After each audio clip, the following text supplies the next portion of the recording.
Fala galera, meu nome é Gilberto Melo e esse é o nosso curso de Tarô. Hoje eu estou aqui para uma aula mais descontraída para explicar um conceito que é bem interessante para vocês. Quando a gente fala de tarô, as pessoas começam a questionar, mas qual tarô? Tem tantos tarôs, né? Muitas vezes, se você fizer uma pesquisa rápida no Google aí, tarô, vai aparecer dezenas e centenas de tarôs das mais diversas formas, com os mais diversos simbolismos, e a gente acha que são muitos tarôs. Mas na verdade, só existe um tarô, tá? O tarô, ele é um só.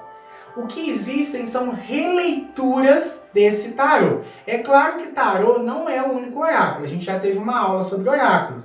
O tarô é diferente das runas, que é diferente dos búzios, que é diferente da bola de cristal, que são oráculos diferentes.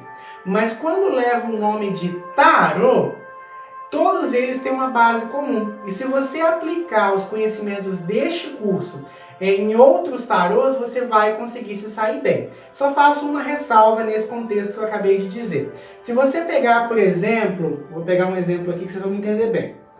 O tarô dos orixás. Isso aqui é uma das versões do tarô dos orixás.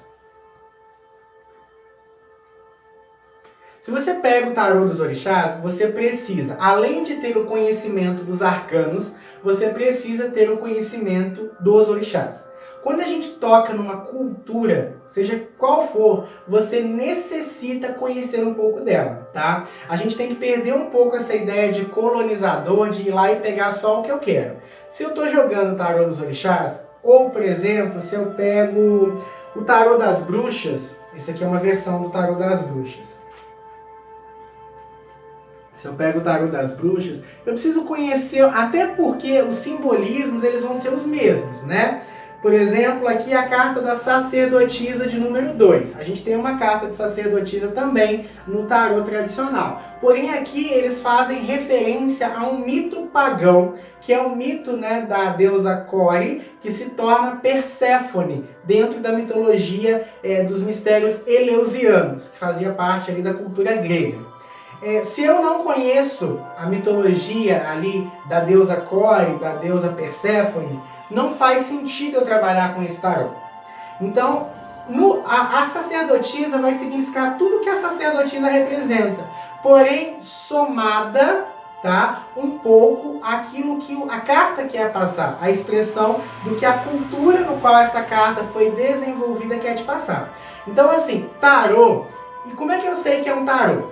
Primeira coisa, pelo número de cartas. 22 cartas ou 78 cartas é tarô.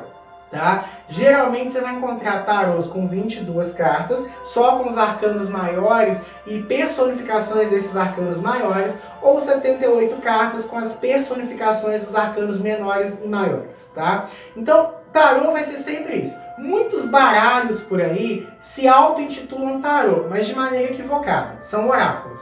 Se não respeitam o número de cartas do tarô, se não levam em consideração os arquétipos, né, os arcanos do tarô, então não é tarô, tá? Agora, Gilberto, mas então é errado eu, por exemplo, usar um outro tarô que não seja o tarô tradicional? E a gente já conversa sobre essa questão de tarô tradicional. Não, não é errado, você pode continuar jogando. Mas isso altera, isso amplifica a sua leitura. Querendo ou não, no momento que eu modifico as ilustrações dos arcanos, eu acabo colocando novos elementos ali. Só que dá certo, funciona por quê? Lembra que a gente já conversou sobre arcanos? Um arcano ele é uma energia. E essa energia, por mais que ela mude a faceta, a forma de apresentação, ela continua sendo a mesma. Vou te dar um exemplo. A palavra amor. Amor em português, love em espanhol, te amo, amo em espanhol. Perdão, vamos rebobinar aqui. Amor, love, amo, je t'aime, Habibis, são formas de falar amor em outras línguas. Por mais que os nomes sejam diferentes, a energia por trás é a mesma. Amor. Consegue entender? Amor. Isso é o que vale para o tarô. A imperatriz, a sacerdotisa, o carro, por mais que varia a apresentação ali, gráfica, o desenho, a energia por trás é a mesma. Isso acontece, por exemplo, entre as divindades. Quando a gente pega os panteões diversos da humanidade, você percebe muitos aspectos similares. Se você pega, por exemplo, um Ogum Yorubá, um Marte romano, um Ares grego, por exemplo, você tem praticamente a mesma perspectiva, você tem a mesma energia, com nomes diferentes. São arcanos. Como é que culturas tão diferentes, em tempos diferentes, possuem divindades tão similares?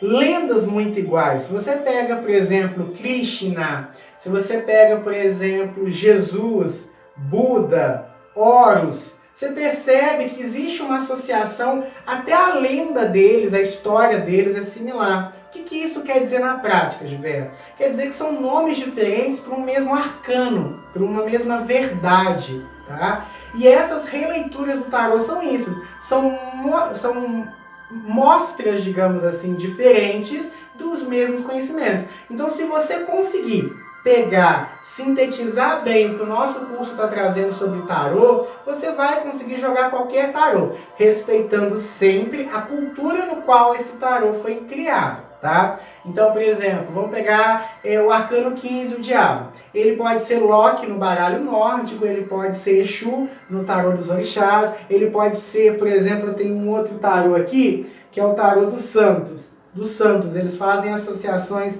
entre os arcanos maiores e menores, o tarô dos santos usa os dois baralhos, com a cultura cristã, tanto os símbolos cristãos quanto a lenda dos santos. Por exemplo, o arcano 19, o Sol, é representado no tarô dos santos por Jesus. Então associaram-se. Então eu preciso conhecer um pouco de quem é Jesus e quais as características que ele compartilha com o Sol. No tarô dos santos, o louco é associado com São Francisco de Assis, que foi um santo, por exemplo, que abandonou tudo e foi viver na natureza, sem rumo, trazendo muito esse aspecto, digamos assim, que nós temos no diabo, né? Da falta de comportamento, de quebra de sistemas, de paradigmas. Então, assim, é muito interessante quando a gente faz essa abordagem de ser respeitoso ao entrar numa seara e tentar entender o universo que aquele tarô é imerso. Mas, assim, o louco é sempre o louco, o carro é sempre o carro, o sol é sempre o sol. O significado maior vai ser sempre o mesmo, como o amor em várias línguas. Compreende? É a energia que importa. A forma gráfica, a imagem, o simbolismo, inclusive assim, Jung fala muito bem disso. Um arcano, justamente, ele só é um arcano porque ele é uma verdade. E uma verdade, em qualquer civilização, ela vai se manifestar. Por isso que em todas as culturas do mundo, a gente tem divindades tão similares, contextos tão similares, porque são verdades, são arcanos. E um arcano não muda, um arcano supera o tempo, tá? Os símbolos, eles superam o tempo. É muito interessante que, sabe aquele ditado, uma palavra vale mais do que uma imagem vale mais que 1000 palavras? Esse aspecto ele é muito importante. Um símbolo sobrevive ao tempo. Porque, por exemplo, se a gente pega hoje, pensa em justiça. Você vai pensar na imagem de Tênis, que é usado até hoje, por exemplo, no Congresso Nacional, no Supremo Tribunal de Justiça. Você tem lá uma imagem da deusa Tênis, cega com uma espada segurando uma balança. Esse aspecto da deusa Tênis, de justiça, sobreviveu ao tempo.